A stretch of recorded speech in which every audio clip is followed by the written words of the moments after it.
Hoje a gente vai mergulhar na história de um lugar com um nome, digamos, bem curioso: Ramat Lehi, uma cidadezinha lá da antiga Judá. E o nome dela significa Colina da Queixada. Pois é. A história por trás desse nome envolve batalhas épicas, heróis lendários e um mistério que, bom, dura até hoje. Fica a pergunta, né? Como é que uma queixada, um osso de animal, vai parar no nome de uma cidade inteira? Essa é a questão que vai guiar nossa conversa. E a resposta, olha, ela está numa das histórias mais famosas da antiguidade. É um conto sobre um herói, uma arma totalmente improvisada e uma vitória que, sinceramente, parecia impossível. Então, vamos começar pelo começo. O que fez essa cidade, que até então ninguém conhecia, entrar para o mapa da história foi um evento bem específico, uma batalha, a lendária Batalha de Sansão. Para entender o que aconteceu, a gente precisa visualizar a cena. A situação era, assim, desesperadora. O juiz Sansão, que era um líder tribal de Israel famoso por ter uma força sobre-humana, foi traído pelo seu próprio povo e entregaram ele de bandeja para os seus piores inimigos, os filisteus. Imagina a cena. Ele está ali, amarrado, aparentemente indefeso, na frente de um exército inteiro pronto para acabar com ele. E é bem nesse ponto que a história dá uma virada de cinema.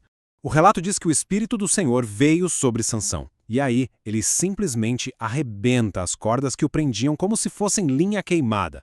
Ele olha em volta procurando uma arma, só que não tem espada, não tem lança. O que ele encontra no chão? Uma queixada de jumento, ainda fresca. Uma arma super primitiva, mas que nas mãos dele, bom, se tornou lendária.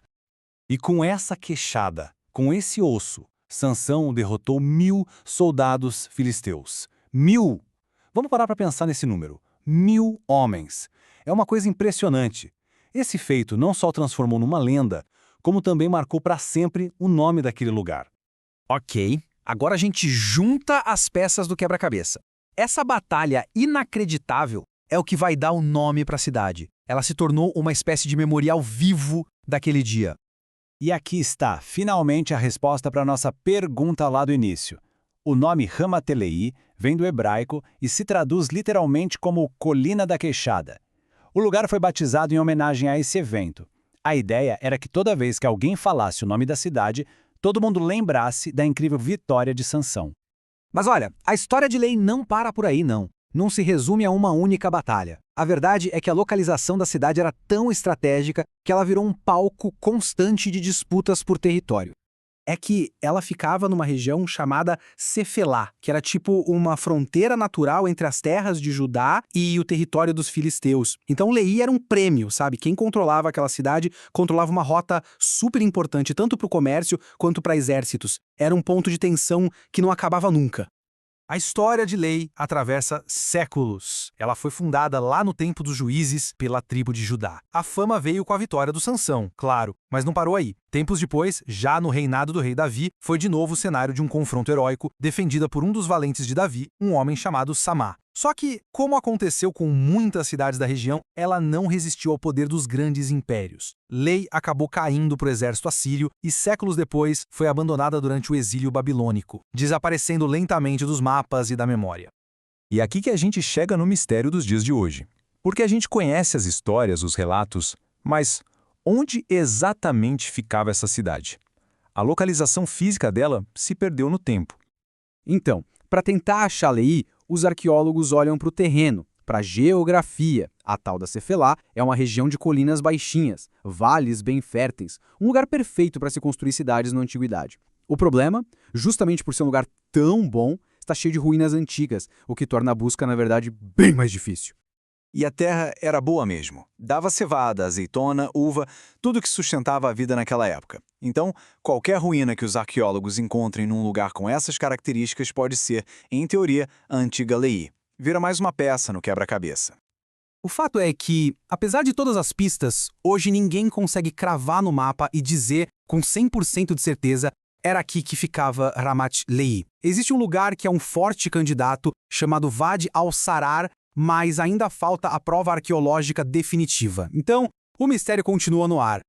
E aí, quando a gente acha que a história da cidade perdida acabou, o nome Lei reaparece, só que de um jeito totalmente inesperado, num contexto e numa era completamente diferentes. Vamos entender isso. De um lado, a gente tem a cidade bíblica de Lei, o palco da Batalha de Sansão. Do outro, temos um profeta chamado Lei, uma figura central no livro de Mórmon, que teria vivido séculos depois na mesma região ali de Jerusalém. De acordo com a narrativa do livro de Mórmon, esse profeta Leí fugiu de Jerusalém um pouco antes da cidade ser destruída pelos babilônios. Ele guiou sua família pelo deserto da Península Arábica. Depois, segundo o livro, ele recebeu instruções divinas, construiu um navio e navegou para as Américas, uma nova terra prometida, e lá, seus descendentes teriam estabelecido uma nova civilização, se tornando os ancestrais dos povos nativos americanos. E aqui tem um detalhe curioso. A fonte desta análise faz questão de incluir uma ressalva ao apresentar essa história. Eles declaram a própria posição, dizendo o seguinte: registramos esse relato para conhecimento do leitor. Não cremos nas histórias registradas no livro de Mórmon. Tudo isso nos leva para uma reflexão final.